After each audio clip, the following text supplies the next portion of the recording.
Honourable Senators, I wish to draw your attention to the presence in the gallery of Elder Barbara Cameron. She's accompanied by a group of Indigenous executives working on behalf of Indigenous communities impacted by the residential school system.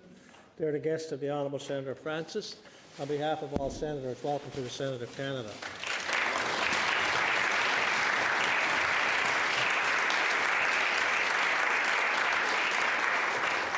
Senator Francis. Thank you, Mr. Speaker.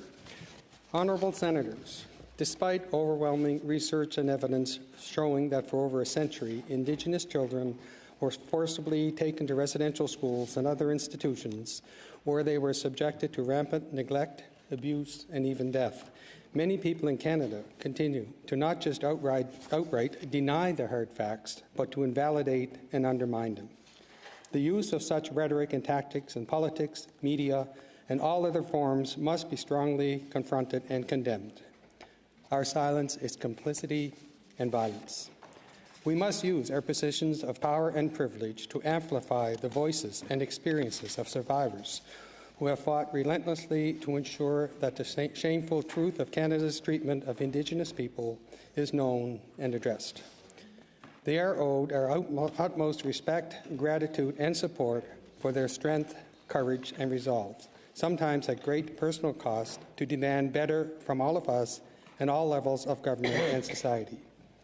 We also have to honour the innocent children who died at the residential schools and associated institutions like hospitals. Many were buried at unmarked locations that were never disclosed to their loved ones and which continue to be disrespected. Let's ensure their spirits and bodies finally receive the honour, respect, and dignity they deserve.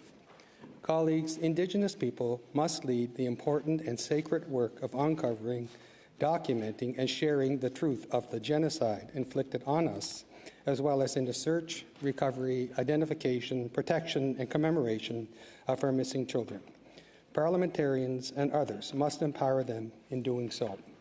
This work conducted by, with, and on behalf of survivors in the pursuit of justice, truth, healing, and reconciliation, often without the necessary funding, resources, or even authority, is critical to addressing the wrongs of the past and present and moving Canada towards a better future for all.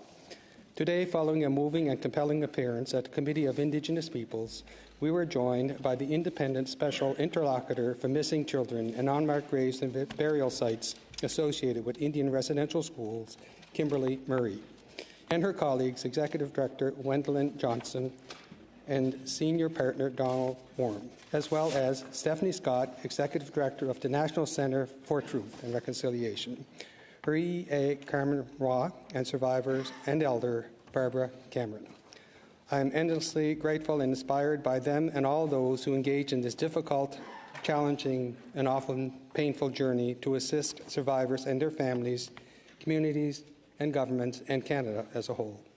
I pray the Creator continues to guide and protect them and urge leaders inside and outside the chamber to listen, believe, and support them today and every day.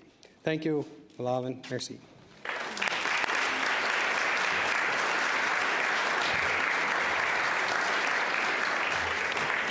Honourable Senators,